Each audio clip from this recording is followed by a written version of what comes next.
Hello दोस्तों, कैसे हैं आप सभी। आई होप आप सब ठीक हैं और एक बार फिर से आपका स्वागत है हमारे इस चैनल पे।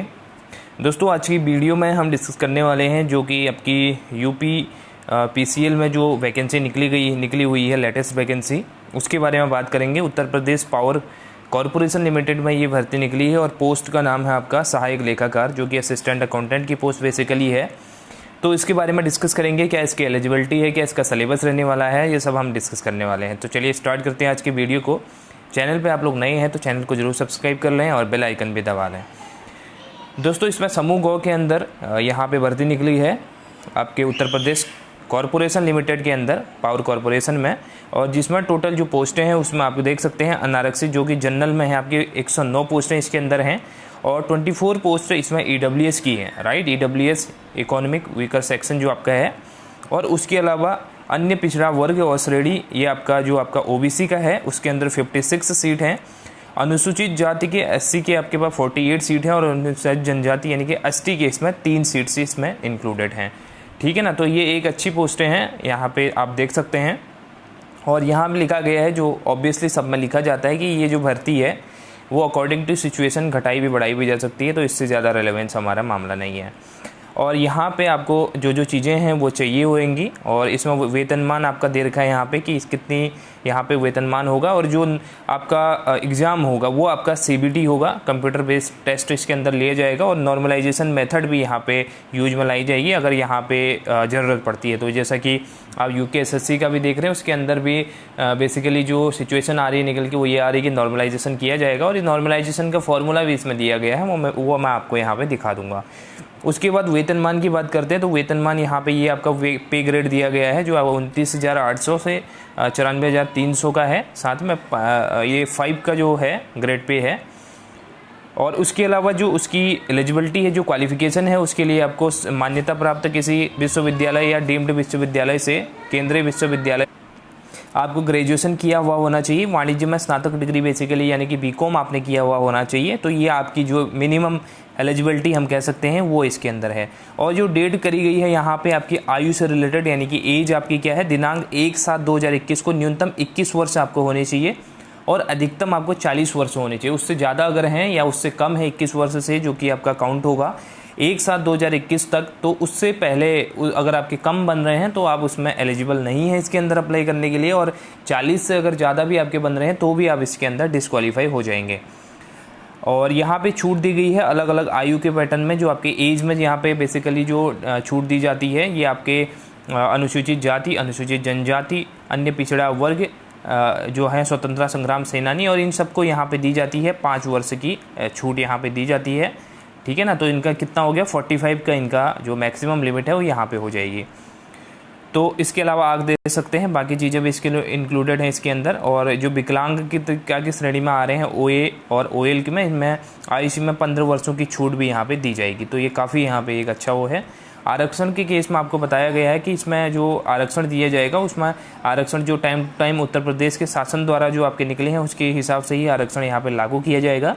ठीक है। और ये सब आप इसके अंदर पढ़ सकते हैं, जैसे आपके और जो एग्ज़ाम होते हैं और जो वैकेंसी निकलती है सेम ऐसे ही इसके अंदर भी प्रोसीजर यहाँ पे फॉलो किया जाएगा। उसके बाद चयन प्रक्रिया की बात करते हैं तो इसमें सीबीटी बेस आपका टेस्ट होने वाला है। ठीक है ना। तो इसके अंदर आपके ऑनलाइन एग्जामिनेशन को कंडक्ट करवाया जाएगा। लिखित परीक्षा होगी आपकी इसके अंदर, जिसमें कि आपके जो है प्रथम भाग में 50 प्रश्न होंगे और द्वितीय भाग में आपके 150 प्रश्न इसके अंदर होंगे, यानी कि कुल आपके 200 प्रश्न इसमें इंक्लूडेड होंगे।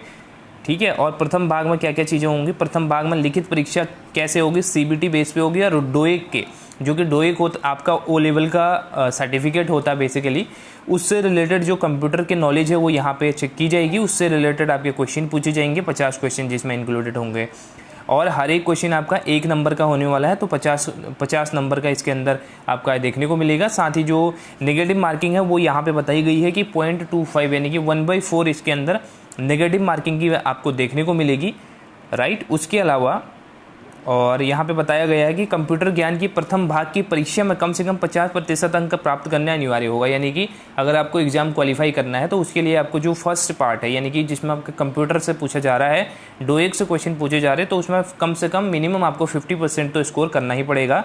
इसीलिए इसको क्वालिफाई करने के बाद ही आप मेन मेरिट में शामिल हो सकते हैं, ठीक है।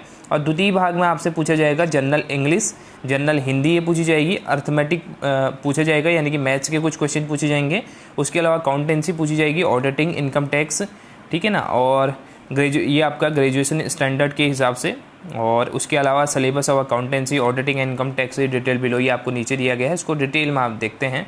इसके अंदर देखिए अकाउंटेंसी के अंदर आपको क्या क्या है, ट्रेडिंग एंड P&L अकाउंट और बैलेंस शीट से क्वेश्चन पूछा जाएगा, बिल ऑफ एक्सचेंज है, self balancing, ledger and sectional balancing है, कैपिटल एंड रेवेन्यू रिसीट है, payment, income and expenditure account है, डेप्रिसिएशन रिजर्व प्रोविजंस हैं, ब्रांच एंड डिपार्टमेंट अकाउंट है, डबल अकाउंटिंग स्टैंडर्ड है, सिस्टम है, BRS आपका है, रेक्टिफिकेशन ऑफ एरर है, balance sheet formats and classification है। इसके अलावा ऑडिटिंग के अंदर आपके हैं ऑब्जेक्ट ऑफ ऑडिटिंग क्या होते हैं, बाउचिंग वेरिफिकेशन क्या होता है, rights and duties of liability of auditor क्या होती है, income tax provision pertaining to income from salary and provision related to chapter 6 of income tax act 1961, provision relating to TDS and forms to be filed with the income tax department, क्या आपके forms होते हैं, ये सब चीज़ें आपसे पूछी जाएंगी। और इसके अंदर भी ये भी आपका 1 नंबर का 1 होगा, राइट। इसके अंदर 150 अंकों की परीक्षा होनी है, और जो नेगेटिव मार्किंग है वो एज ऑलवेज आपकी 0.25 रहने वाली इसके अंदर भी। और यहाँ पे बोला गया कंप्यूटर ज्ञान के प्रथम भाग के प्रश्न पत्र में अर्जित अंक श्रेष्ठता मेरिट में निर्धारित है तो जोड़े नहीं जाएंगे, यानी कि जो आपका कंप्यूटर का नॉलेज है वो बेसिक नॉलेज क्वालिफाई करने के लिए होगा, उसकी इसके अंदर असेसमेंट नहीं की जाएगी, उसको इसको अंदर ऐड नहीं किया जाएगा, राइट। तो वो आपको सिर्फ क्वालिफाई करना है मिनिमम 50% मार्क्स के साथ में। बाकी जो मेरिट बनेगी वो आपकी बनेगी 150 जो मार्क्स आपको 150 मार्क्स का जो ये निकल गया आ रहा है सेकंड पार्ट, उसके हिसाब से आपकी मेरिट यहाँ पे तैयार की जाएगी। तो इसके अंदर मैंने लगभग सभी चीज़ें अपने चैनल पे करवाई हुई हैं अकाउंटिंग से रिलेटेड, तो आपका पूरा सिलेबस इसके अंदर कवर हो जाएगा अलॉन्ग विथ MCQ सीरीज। तो MCQ की काफ़ी सीरीज पड़ी हुई है चैनल पे, अगर आप इस फॉर्म को भर रहे हैं तो ईजिली आप प्रिपरेशन कर सकते हैं, ठीक है ना। इससे इनफ से भी ज़्यादा कंटेंट मेरे चैनल पर इसका पड़ा हुआ है। और उसके अलावा परीक्षा का स्थान आपको बताया गया है इसके अंदर, लखनऊ, मेरठ, आगरा और वाराणसी में बेसिकली जो एक प्रोबेबिलिटी है वहाँ पे एग्ज़ाम होने की, तो ये तो बात की बात है, ये देखा जाएगा जब एक्चुअल में एडमिट कार्ड निकल के आएगा। और बाकी चीज़ें इसके अंदर आप पढ़ सकते हैं, बाकी चीज़ें वही होती हैं जो अदर एग्जामिनेशन में फॉलो करना होता है, चरित्र प्रमाण पत्र है, वैवाहिक स्थिति है, ठीक है ना, ये सब चीज़ें। अब बात करते हैं फ़ीस की। फ़ीस के अंदर आपको क्या है, उत्तर प्रदेश के जो आपके अनुसूचित जाति और अनुसूचित जनजाति के हैं लोग हैं उनको देना पड़ेगा 8 से 26 रुपये प्रति आवेदन के हिसाब से। और जो अनारक्षित श्रेणी यानी जनरल कैटेगरी है उत्तर प्रदेश के आर्थिक रूप से कमजोर यानी कि EWS है और अन्य पिछड़ा वर्ग है, उनके लिए 1180 रुपये का पेमेंट आपको करना पड़ेगा। उत्तर प्रदेश के विकलांगों के लिए यहाँ पे 12 रुपये प्रति आवेदन है, ठीक है ना। तो ये क्राइटेरिया है आपके फ़ीस का, ये स्ट्रक्चर है आपके फ़ीस का इसके अंदर। और उसके अलावा आपसे बताया गया कि कैसे कैसे आप पेमेंट कर सकते हो, बैंकिंग डेबिट कार्ड से उससे आप पेमेंट कर सकते हैं, इसको तो आप देख ही सकते हैं। इसके अलावा जो ऑफिशियल वेबसाइट है आपकी, ये आप ऑफिशियल वेबसाइट है www.uppcl.org पर आप जाके यहाँ पे सारी डिटेल ले सकते हैं, यहाँ पे आप अपना एप्लीकेशन सबमिट कर सकते हैं। और उसके अलावा आपको बताया गया है आवेदन कैसे करना है, तो उसकी भी यहाँ पे प्रोसेस आपको अच्छी तरीके से यहाँ पे बताई गई है, इसको आप पढ़ लेंगे अच्छे से, ठीक है ना। उसके बाद अपनी प्रोसेस को कंप्लीट कर लेंगे। और प्रवेश पत्र का यहाँ पे बताया गया है, जो भी आपका SMS के द्वारा यहाँ पे दिया जाएगा और मेल के द्वारा आपको सूचना दी जाएगी, और किसी प्रकार के जो डाक के द्वारा है, जो बाई पोस्ट है, किसी को कोई इन्फॉर्मेशन इसकी नहीं प्रोवाइड करवाई जाएगी।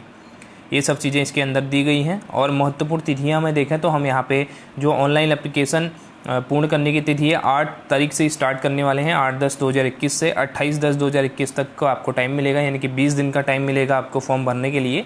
और जो फ़ीस पेमेंट करनी है आपको, वो भी इसके अंदर ही आपको फ़ीस का पेमेंट भी करना है, ठीक है ना। और स्टेट बैंक ऑफ इंडिया के द्वारा आवेदन शुल्क जमा करने की तिथियां आपको दे रखी हैं। चालान डाउनलोड करने की अंतिम तिथि 28/10 है आपकी, इसको भी आपको ध्यान में रखना है। और संभावित तिथि दिसंबर में इसकी बताई गई है एग्जामिनेशन की, जो फर्स्ट वीक है वो यहाँ पे निर्धारित की गई है, अभी निर्धारित नहीं है बेसिकली, ये आपकी एक जो प्रेडिक्शन है वो यहाँ पे लगाई गई है। संभावना है कि यहाँ पे आपका एग्जामिनेशन कंडक्ट किया जा सकता है दिसंबर के फर्स्ट वीक में, राइट।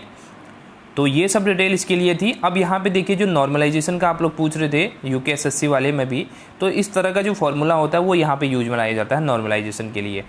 इसके अंदर देखिए यहाँ पे ये इसका फॉर्मूला रहा S2 divided by S1 into multiply x minus XAB plus YAB, ये आपका नॉर्मलाइजेशन का फॉर्मूला होता है। यहाँ पे लिखा भी गया है आपके लिए, below is the formula that is use to calculation of the normalised score of the multi session paper, यानी कि एक जो मल्टी सेशन में पेपर करवाया जाता था उसका नॉर्मलाइज स्कोर निकाल लिया जाता है, तो उसके लिए इस फॉर्मूले को यूज किया जाता है। यहाँ पे बताया गया S2 क्या है, is the standard deviation of the shift with the highest average score taken as base for the normalisation. जैसा कि मैंने कल आपको बताया भी था, कल लाइव सेशन में कल रात को हमने, कि इसके अंदर स्टैंडर्ड डेविएशन निकाला जाता है और इसके अंदर बहुत सारे फैक्टर को इंक्लूड किया जाता है, ये मैंने आपको बताया था।